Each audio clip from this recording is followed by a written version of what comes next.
As Donald Trump openly weighs potential military action against Iran, Tehran has escalated the psychological war by airing a chilling kill list of Israeli leaders on state television.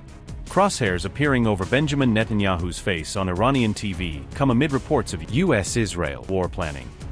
With an anchor vowing in Hebrew to determine the time of your death, Tehran taunts Netanyahu on air. Trump's talk of backing Israeli strikes if nuclear talks fail pours fuel on an already raging Israel-Iran firestorm.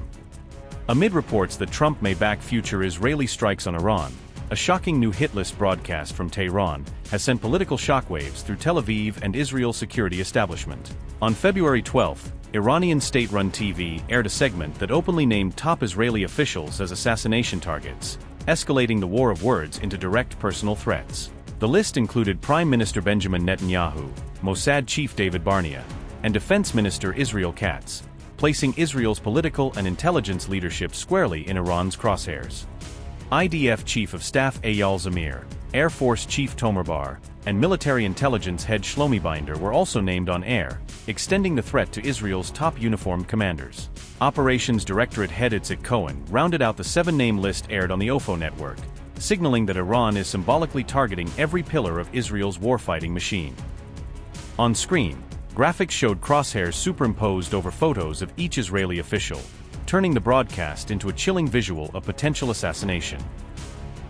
The presenter then delivered a warning in Hebrew, vowing to determine the time of your death, making clear the message was aimed directly at the Israeli leadership and public. The host told viewers to wait for the Ababil, a reference to Iran's Ababil-class drones, hinting that such systems could be used to carry out long-range strikes.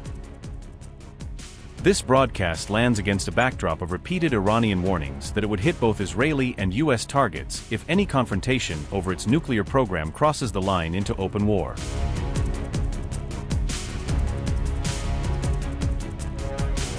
A new report by CBS News released on February 15 has raised regional stakes even further, detailing how Washington is quietly considering ways to back Israeli strikes if US-Iran diplomacy collapses. According to that report, Donald Trump has privately weighed backing Israeli strikes on Iran's ballistic and nuclear infrastructure if current nuclear talks fail to produce a deal. CBS says this message was delivered directly to Netanyahu during a private December meeting at Mar-a-Lago, signaling that military options remain very much on the table. These fresh discussions come just 8 months after the 12-day Israel-Iran war of June 2025, when both countries traded intense missile and air strikes. During that conflict, U.S. forces supported Israeli operations against Iranian nuclear sites, helping target and hit sensitive facilities deep inside Iran. This time around, U.S. backing may be narrower, focused on providing essential support such as aerial refueling and flight path access, rather than direct bombing runs. CBS reports that one key element under discussion is U.S. mid-air refueling for Israeli strike aircraft, extending their range to hit distant Iranian targets and return safely. Other reporting says Washington may also try to help Israel secure overflight access through third-country airspace, a crucial diplomatic puzzle for any long-range strike route. Several regional countries, including Saudi Arabia and the UAE, have already said their airspace will not be used for attacks on Iran, complicating any potential flight corridor.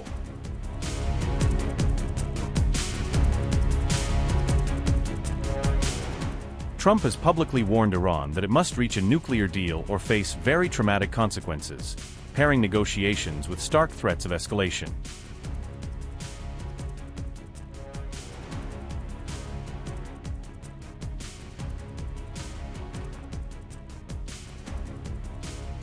The Israeli Prime Minister warned that Iran is reliable on one thing, that they lie and they cheat, arguing that any agreement would be at constant risk of violation.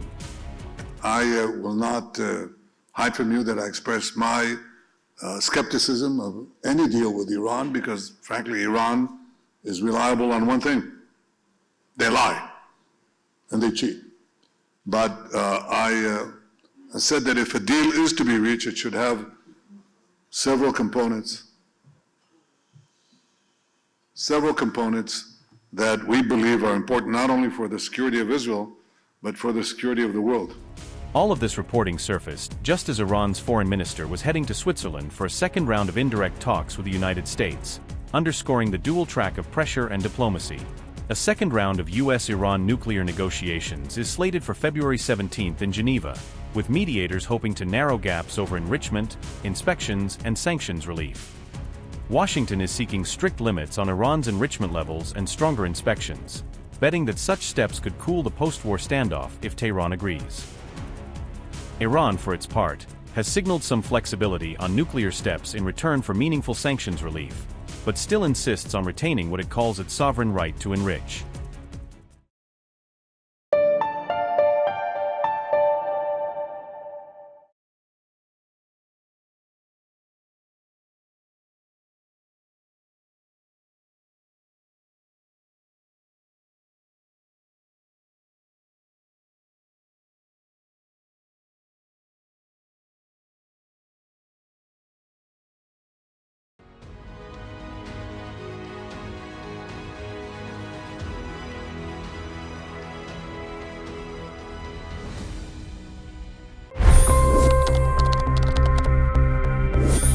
$25 crore गरीब गरीबी को परास्त करके बाहर निकले।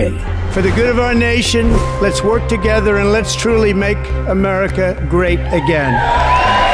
The fastest news breaks. Requested PM saying that we will have to speak to Putin and to Zelensky.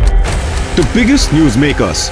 The relationship with India is probably the most important bilateral relationship the US will have for the rest of this century. The capital delivered quite an election result today. Expert analysis. The million-dollar question today is how to stop this dance of death. Ground reports. I'm standing at the crossroad of the Kumbh Mela. Behind me are more than 100 entry ghats. Long-form interviews. Exclusionary politics is reflected in Manipur case as well. You don't bother because this is a small state. Deep dive into burning issues. It's often said DRC could be the richest country in the whole world. It's because of what sits underneath. Why exactly did the US topple the Sheikh Hasina government? HT videos. We don't just break news, we break it down.